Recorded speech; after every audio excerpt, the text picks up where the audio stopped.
सध्या महाराष्ट्रामध्ये state quota MBBS BDS group एच्या राऊंड 1ची चॉईस फिलिंग चालू आहे आणि चॉईस फिलिंग करताना तुमच्याकडून एक चूक झालेली आहे आणि त्याच्याबद्दल मला वाटतं जवळपास 2 डाऊट तुमचे मला खूप जास्त मुलं जे आहेत ते विचारत आहेत। पहिला डाऊट असा आहे की सर आम्ही Maharashtra state MBBS BDS CAP round 1ची चॉईस फिलिंग करत आहोत आणि त्यामध्ये आमच्याकडून एक चूक झाली आहे। आम्ही रिझर्व कॅटेगरीमध्ये येतोय पण आम्ही ज्यावेळेस कॉलेजचं नाव सिलेक्ट केलं, कोटा सिलेक्ट केला, त्याच्यानंतर आम्ही इयर मार्किंग सिलेक्ट करत होतो तर तिथं 2 ऑप्शन मिळत होते, एक ओपन होतं एक रिझर्व होतं आणि आम्ही रिझर्व कॅटेगरीमध्ये येत असून पण चुकून जे आहे ते ओपन केलंय। तर आमचा डाऊट असा आहे की आम्हाला आता जनरल कॅटेगरीची फीस भरावी लागेल सीट भेटल्याच्या नंतर की मग आम्हाला कॅटेगरीचा बेनिफिट जो आहे तो मिळणार आहे सीट अलॉटमेंट झाल्याच्या नंतर। आणि मला सेकंड डाऊट असा येत होता की सर आम्ही ज्यावेळेस ॲप्लिकेशन फॉर्म ओपन केला, चॉईस फिलिंग करायला सुरुवात केली तेव्हा आम्ही EWS EBC कॅटेगरीमध्ये येत होतो तरी पण आम्हाला त्या ठिकाणी फक्त ओपनच इयर मार्किंग दिसत होतं, रिझर्व असं कुठल्याही प्रकारे दिसलं नाहीये। तर तुमचा जो सेकंड क्वेश्चन होता ना, जे विद्यार्थी EWS मध्ये किंवा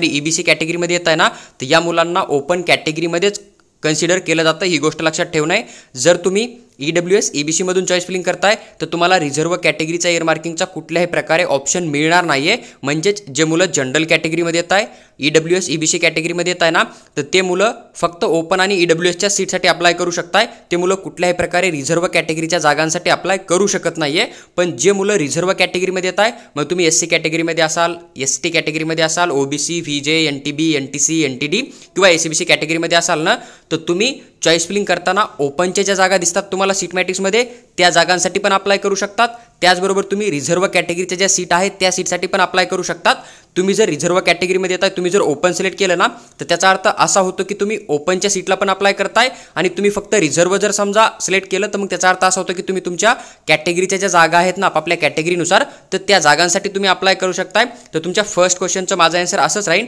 की जे काही इयर मार्किंग करणं आहे ना, तर तुम्ही इयर मार्किंग कोणती सिलेक्ट करताय त्यानुसार तुम्हाला कुठल्याही प्रकारे फीस द्यायची नाहीये। तुम्ही या ठिकाणी जर ओपन करून बघितलं तर तुम्हाला इयर मार्किंगसाठी 2 ऑप्शन मिळतील, पहिलं एक ओपन मिळेल, जर तुम्ही रिझर्व कॅटेगरीमध्ये येत असाल तुम्ही ओपन सिलेक्ट केलं, याचा अर्थ असाच होतो की तुम्ही कॅटेगरीच्या सीट सोबत ज्या काही ओपनच्या जागा आहेत ना सीट मॅट्रिक्समध्ये, तर त्या जागांसाठी पण तुम्ही अप्लाय करू शकतात। इन केस तुम्ही जर टॉपर असाल, तुमचा स्कोर जर चांगला असेल तर मग तुम्हाला जनरलची सीट मिळेल आणि तुमची जी सीट आहे ना ती तुमच्या कॅटेगरीच्या मुलांना, कमी स्कोर आलेल्या मुलांना अलॉटमेंट केल्यासाठी ती तशीच वॅकंट राहते, ही गोष्ट लक्षात ठेवा। किंवा मग तुम्ही रिझर्व कॅटेगरीमध्ये येतो आणि तुम्ही जर रिझर्व सिलेक्ट केलं ना, तर तुम्ही तुमच्या कॅटेगरीच्या सीटसाठी अप्लाय करताय, त्याचा मिनिंग एवढाच होतो। म्हणजे सोप्या भाषेत सांगायचं झालं तर जो काय आपण चॉईस फिलिंग करू शकतो ना, तर त्या ठिकाणी जे काही रिझर्व कॅटेगरीचे मुलं आहेत ना, तर ते आपल्या कॅटेगरीच्या सीटला पण अप्लाय करू शकताय, त्याचबरोबर ज्या काही जनरल कॅटेगरीच्या जागा आहे ना ओपन कॅटेगरीच्या, तर त्या जागेसाठी पण आपण अप्लाय करू शकतो, ही गोष्ट लक्षात ठेवा। आणि जे काही EWS EBC आणि ओपन कॅटेगरीचे मुलं आहे ना, ते फक्त EWSच्या आणि ओपन कॅटेगरीच्या जागांसाठीच अप्लाय करू शकतात, ते आपल्या रिझर्व कॅटेगरीच्या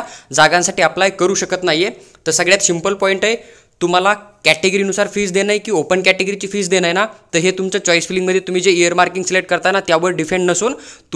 तुम्ही ॲप्लिकेशन फॉर्म कोणत्या कॅटेगरीमधून भरलाय, त्याचबरोबर कॅटेगरीचे तुमच्याकडे डॉक्युमेंट आहेत का नाही किंवा तुमचं इन्कम किती ना, तर ह्या अदर गोष्टीवर तुम्हाला कॅटेगरीची फीस देणं आहे का मग जनरल कॅटेगरीची फीस देणं आहे किंवा तुम्हाला सीट अलॉटमेंट कोणत्या कोट्यामधून होतं आहे ना, तर यावर डिपेंड करतं। तुम्ही इयर मार्किंग ओपन सिलेक्ट केली किंवा रिझर्व सिलेक्ट केली तरी काही फरक पडणार नाही आहे। त्याच्यामुळे जर तुम्ही चुकून रिझर्व कॅटेगरीमध्ये येत आहे आणि ओपन जरी सिलेक्ट केलं असेल ना, तरी त्याच्यामध्ये तुम्हाला कुठल्याही प्रकारे टेन्शन घ्यायची गरज नाही आहे। तुम्ही ओपन सिलेक्ट केलं तर तुमचाच फायदा आहे, तुम्हाला जनरलच्या सीट आणि कॅटेगरीच्या सीट दोन्ही सीटमध्ये अलॉटमेंट केलं जाणार आहे, जिथं तुमचा स्कोर फिट होईल त्या कोट्यामधून तुम्हाला त्या ठिकाणी अलॉटमेंट केलं जाईल। आणि तुम्ही रिझर्व केला असेल तर तुम्हाला तुमच्या कॅटेगरीची जी सीट आहे त्या सीटमधून 100% सीट अलॉटमेंट केलं जाणार आहे, त्यामुळे तुम्हाला कुठल्याही प्रकारे टेन्शन घ्यायचं नाही आहे। पहा, जो काय तुमचा डाऊट होता इयर मार्किंगबद्दल तो या छोट्याशा व्हिडिओमधून मी सॉल्व्ह करायचा प्रयत्न केलेला आहे। तुम्हाला जो व्हिडिओ आवडला असेल किंवा मग थोडी इन्फॉर्मेशन भेटली असेल तर तुम्ही व्हिडिओला लाईक करून चॅनलला सबस्क्राईब करून आमच्यासोबत जोडून राहू शकता, जेणेकरून फ्युचरमध्ये आम्ही कोणता पण अपडेट शेअर करू किंवा तुमचा काही डाऊट असेल तर तुम्ही कमेंट बॉक्समध्ये कमेंट करा, त्यावर आम्ही एक व्हिडिओ बनवून शेअर करण्याचा नक्की प्रयत्न करू। जर तुम्हाला DPT medical consultancy through paid counselling किंवा पर्सनल गाईडची रिक्वायरमेंट असेल तर तुम्ही आम्हाला व्हॉट्सअप करा,